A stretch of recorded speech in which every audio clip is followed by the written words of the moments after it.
direito à liberdade de viver relações amorosas, afetivas, quem quer que seja, porque somos livres. Os dados apontam uma redução de quase 40% no número de mulheres no sistema prisional. Desdobramento da Operação Maus Caminhos, que investigou propina paga a agentes políticos por meio de mesada e outras vantagens. A defesa de José Dirceu alegou falta de fundamentos para manter a prisão do ex-ministro. O relator do pedido, o ministro Dias Toffoli, decidiu de ofício suspender provisoriamente o cumprimento da pena.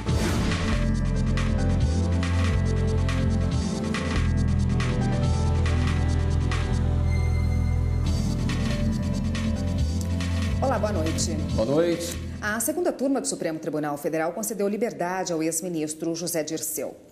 Dirceu foi condenado a 30 anos e 9 meses de prisão pelo TRF4 e cumpre pena no presídio da Papuda, em Brasília. A repórter Carla Lucena tem mais informações. Oi, Carla. Boa noite. Olá, William. Boa noite para você, boa noite a todos. A decisão da segunda turma foi por maioria, 3-1. A determinação de suspender o cumprimento da pena de José Dirceu aconteceu hoje no comecinho da tarde, ainda durante a sessão extraordinária da segunda turma, que teve início logo no começo da manhã. O julgamento de José Dirceu fez parte de uma análise de um recurso apresentado pelos advogados do ex-ministro, como vamos ver na reportagem. No recurso, a defesa de José Dirceu alegou falta de fundamentos para manter a prisão do ex-ministro. O relator do pedido, o ministro Dias Toffoli, decidiu de ofício suspender provisoriamente o cumprimento da pena, até que o Superior Tribunal de Justiça julgue recurso em tramitação naquela corte. No STJ, os advogados questionam a condenação de 30 anos e 9 meses de prisão pelos crimes de corrupção ativa, lavagem de dinheiro e organização criminosa. Dirceu foi condenado na Operação Lava Jato. Eu mantenho o julgamento da ação improcedente com a concessão da habeas corpus de ofício em razão da plausibilidade dos recursos excepcionais que foram apresentados por conta da dosimetria da pena, que pode ser alterada, vindo a alterar o regime que hoje se encontra cumprindo o ora reclamante. Os ministros Gilmar Mendes e Ricardo Lewandowski acompanharam o relator.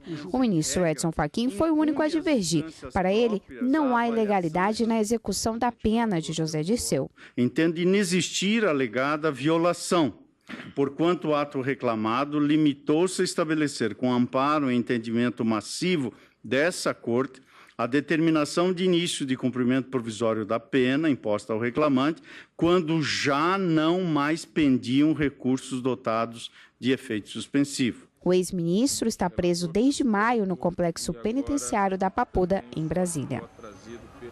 E ainda durante a sessão extraordinária, os ministros também determinaram a suspensão do cumprimento da pena do ex-tesoureiro do Partido Progressista, João Cláudio Genu. Genu cumpria a pena também desde maio, de um pouco mais de 9 anos de prisão. Ele foi condenado na Operação Lava Jato pelos crimes de corrupção passiva e associação criminosa. E ainda durante a sessão extraordinária, os ministros decidiram anular provas colhidas durante busca e apreensão realizada pela Polícia Federal no apartamento funcional da senadora Gleisi Hoffmann. Segundo os ministros, essa autorização dessa busca no apartamento foi feita pela Justiça Federal e caberia apenas ao Supremo autorizar esse tipo de operação, já que a senadora tem prerrogativa de foro. E agora, na sessão ordinária, que teve início à tarde de hoje, por volta das 3h30 da tarde, os ministros começaram a julgar uma denúncia contra o senador Ciro Nogueira e outros 4 acusados. Vamos acompanhar. Na denúncia da Procuradoria-Geral da República, o senador Ciro Nogueira é acusado de pedir e receber propina de R$2 milhões da UTC Engenharia. Os valores teriam sido repassados em 2014 e supostamente pagos para favorecer a empreiteira em obras públicas. O caso ainda envolve o esquema de corrupção na Petrobras revelado pela Lava Jato. Além do parlamentar, também são acusados no inquérito Fernando Mesquita, ex-assessor do senador, os advogados Fernando Hilques e Sidney Sá e também Ricardo Pessoa, ex-presidente da UTC. A exposição dos fatos criminosos e as indicações das provas minuciosamente descritas na denúncia, de forma a possibilitar o regular exercício do contraditório e da ampla defesa de todos os aqui investigados e denunciados, é firme o entendimento dessa Suprema Corte, no sentido de que, nessa fase processual, não é necessário um exame exaustivo, vale dizer, um juízo de certeza da prática dos crimes imputados, bastante a demonstração da plausibilidade da acusação para o recebimento da denúncia. As defesas do senador e dos demais acusados alegaram que a PGR se baseou apenas em relatos de delatores e não haveria provas contra eles. O ministro Edson Fachin, relator da ação, não recebeu a denúncia contra os advogados Fernando Hilques e Sidney Sá. Já contra o senador Ciro Nogueira, Fernando Mesquita e Ricardo Pessoa, o relator considerou que há indícios da participação em atos ilícitos. A denúncia, portanto, o recebimento relativa à solicitação e aceitação de recebimento de vantagem indevida, bem como o pagamento desdobrado em repasse em espécie, como descritos no subitem 4A da inicial e imputados a 3 dos denunciados: Ciro Nogueira Lima Filho, Fernando Mesquita Carvalho Filho e Ricardo Ribeiro Pessoa. E após o voto do relator, o ministro Dias Toffoli divergiu. Para ele, não há provas suficientes para aceitar a denúncia contra nenhum dos 5 acusados. O ministro Gilmar Mendes pediu vista para analisar melhor a denúncia contra o senador Ciro Nogueira, o ex-assessor Fernando Mesquita e também o ex-presidente da UTC, Ricardo Pessoa. Já em relação aos advogados acusados neste inquérito, por unanimidade, os ministros decidiram arquivar e rejeitaram a denúncia. A sessão da segunda turma terminou agorinha há pouco e, por último, em último caso analisado, os ministros rejeitaram a denúncia apresentada contra o deputado federal Tiago Fragoso. E agora voltamos ao estúdio. Obrigada, Carla. E a primeira turma do STF nega pedido para anular julgamento de homem acusado de matar a ex-mulher. A defesa do homem já condenado pedia a nulidade do julgamento no tribunal do júri.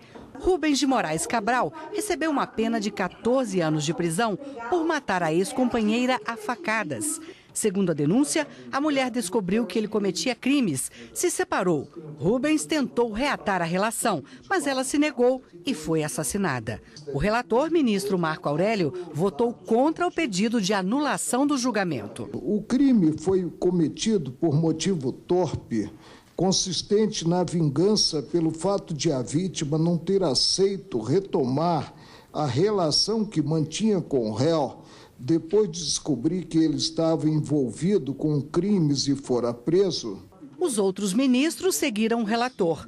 A primeira turma também negou o habeas corpus de 3 condenados por compra de votos no estado de São Paulo. José Roberto Machado, Neuza Tim e Márcia Canavese foram condenados a 4 anos e 2 meses de reclusão. A defesa dos réus pedia a redução da pena, mas a Procuradoria-Geral da República se manifestou contra o pedido.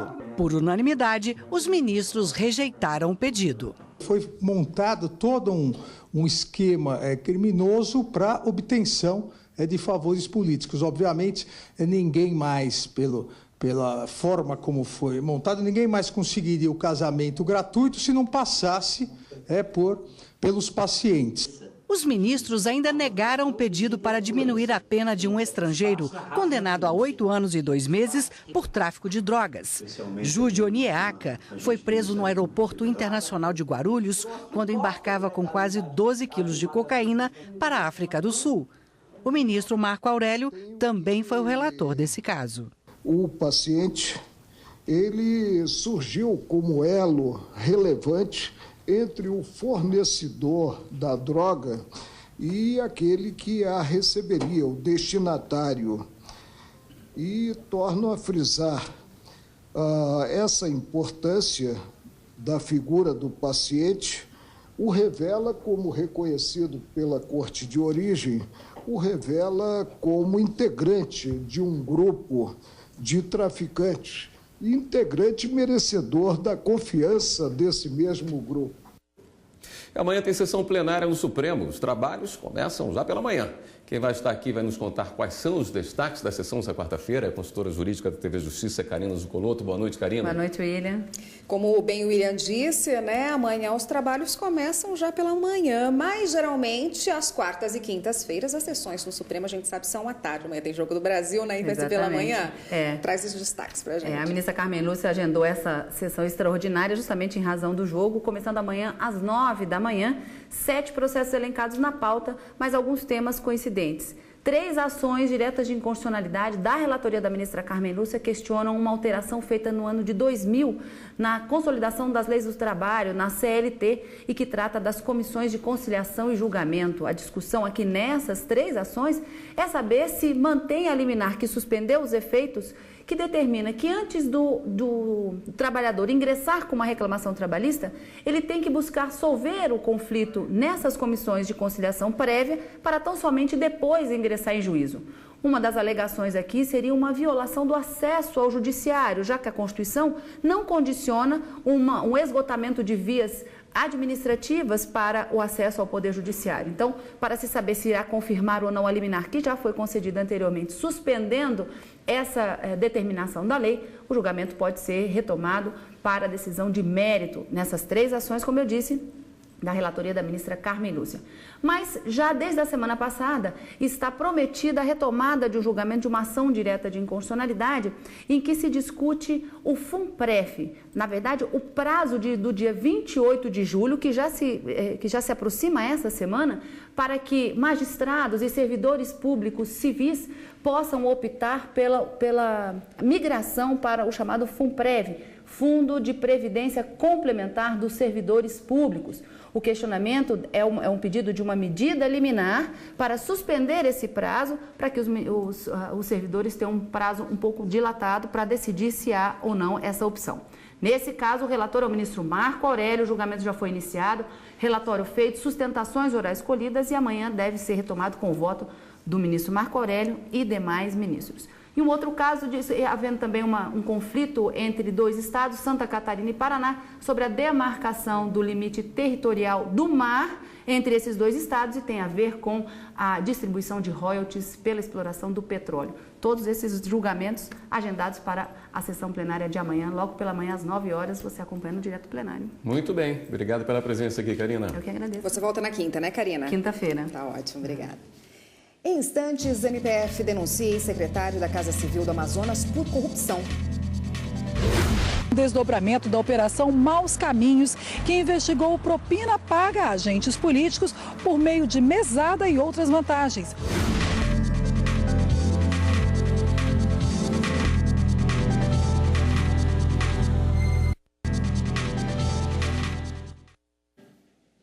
O Ministério Público Federal denunciou o ex-secretário da Casa Civil do Estado do Amazonas e 2 empresários por corrupção. Foram quase R$250 mil pagos em propina com dinheiro público para favorecer o esquema de desvio de recursos públicos na saúde. Raul Zaidan foi secretário da Casa Civil entre junho de 2007 e outubro de 2016. A participação dele no esquema de corrupção foi revelada em dezembro do ano passado com o desdobramento da Operação Maus Caminhos, que investigou propina paga a agentes políticos por meio de mesada e outras vantagens. Um desvio de cerca de R$20 milhões de recursos da saúde do Estado. O ex-secretário era estratégico para a organização criminosa.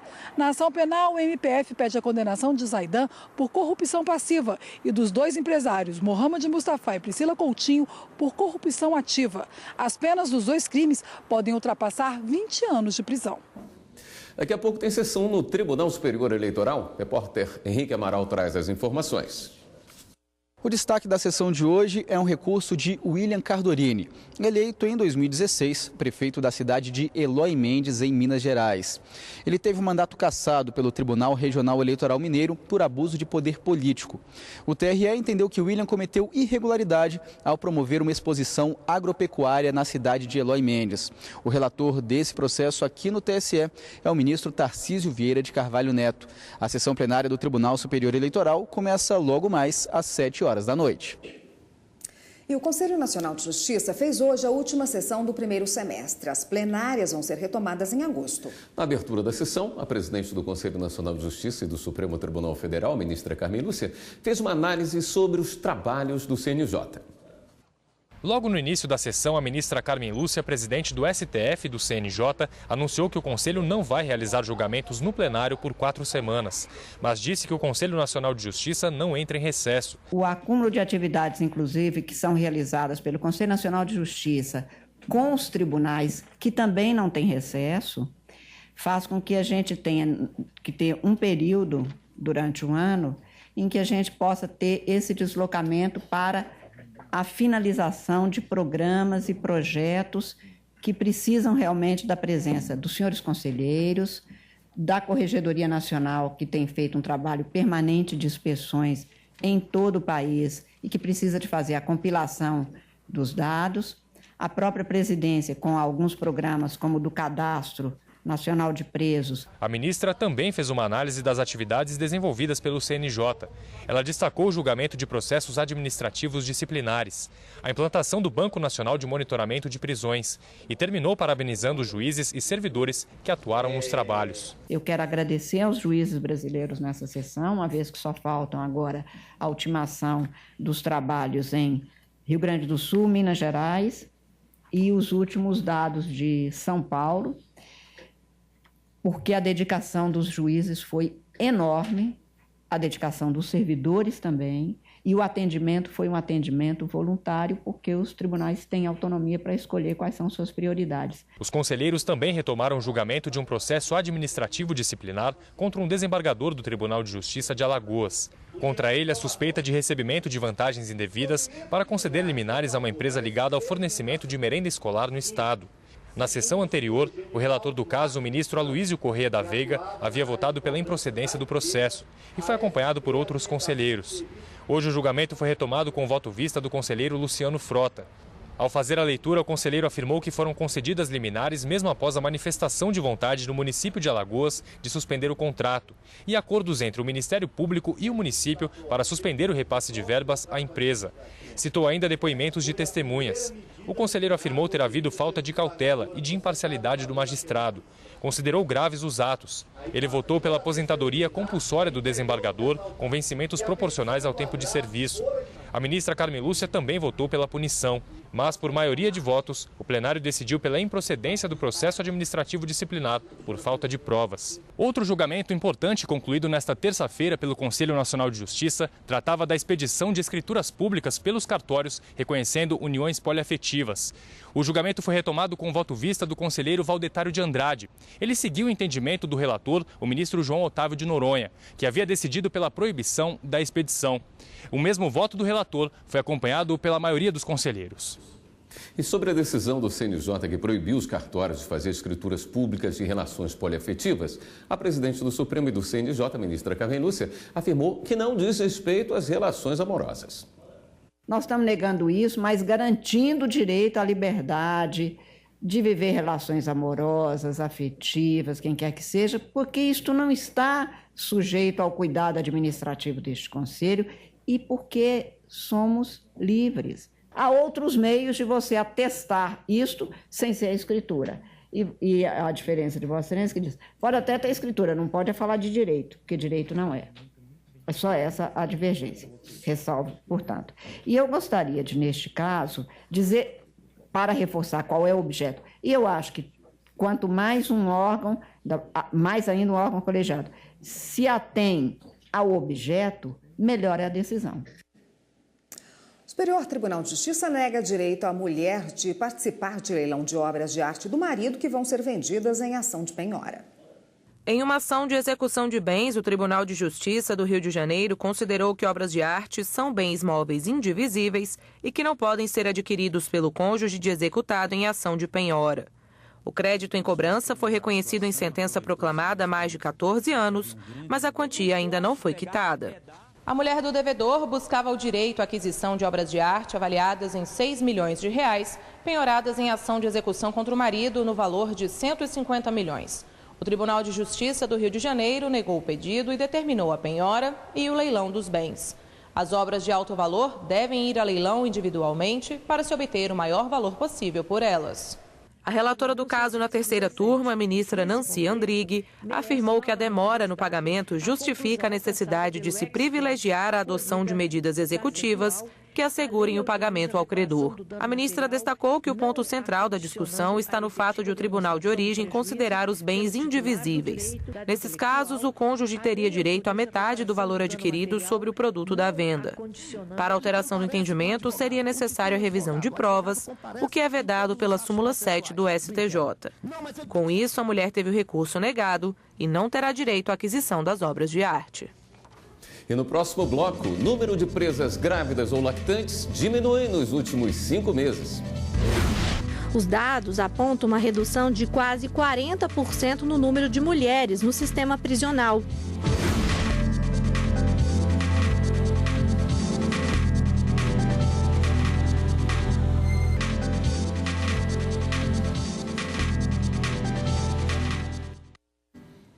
Pesquisa do Conselho Nacional de Justiça aponta que nos últimos 5 meses houve redução no número de presas grávidas ou lactantes. O levantamento integra o Cadastro Nacional, criado no ano passado por determinação da presidente do STF e do CNJ, ministra Carmen Lúcia. A pesquisa foi realizada nas 34 unidades prisionais femininas do Brasil. Em janeiro, eram 740 presas grávidas. Já no mês de maio, esse número caiu para 264 detentas gestantes e 191 em fase de amamentação. Os dados apontam uma redução de quase 40% no número de mulheres no sistema prisional. Muitas delas foram beneficiadas com medidas alternativas, como a prisão domiciliar. O levantamento faz parte do Cadastro Nacional de Presas Grávidas ou Lactantes do Conselho Nacional de Justiça. O projeto é uma determinação inédita da presidente do STF e CNJ, ministra Carmen Lúcia. Desta forma, é possível identificar cada uma das mães sob custódia do Estado, monitorar o local onde estão presas, o tempo de gestação, a data de nascimento do filho que está sendo amamentado e a situação processual das detentas. O dono de um imóvel vai ter que contribuir com o valor da indenização devida pelo condomínio por um acidente que aconteceu antes da compra do apartamento. A 4ª turma do Superior Tribunal de Justiça rejeitou o recurso do proprietário e manteve a penhora do imóvel para garantir o pagamento da dívida. A sentença judicial havia obrigado o condomínio a indenizar uma pessoa que ficou inválida depois de ter sido atingida por um pedaço do revestimento da fachada que despencou devido à má conservação do prédio. Inicialmente, houve penhora de 20% do valor das cotas condominiais, mas a vítima pediu que a dívida fosse paga pelos próprios moradores do prédio. No STJ, um dos condôminos recorreu da decisão do Tribunal de Justiça do Estado do Rio Grande do Sul, alegando que não poderia ser responsabilizado pela dívida, já que comprou o apartamento depois do acidente. E sustentou que o imóvel não poderia ser penhorado, já que é o único bem da família. Segundo o relator do caso, o ministro Luiz Felipe Salomão, não é possível isentar o morador do pagamento com a alegação de que o imóvel foi adquirido depois da dívida. Ele explicou que a dívida condominial é uma obrigação do proprietário do imóvel. Segundo o ministro, em função do caráter solidário das despesas de condomínio, a execução desse valor pode recair sobre o proprietário do imóvel, sendo possível o afastamento da proteção dada ao bem de família. Hora de dar um giro na rede, conferir as últimas notícias.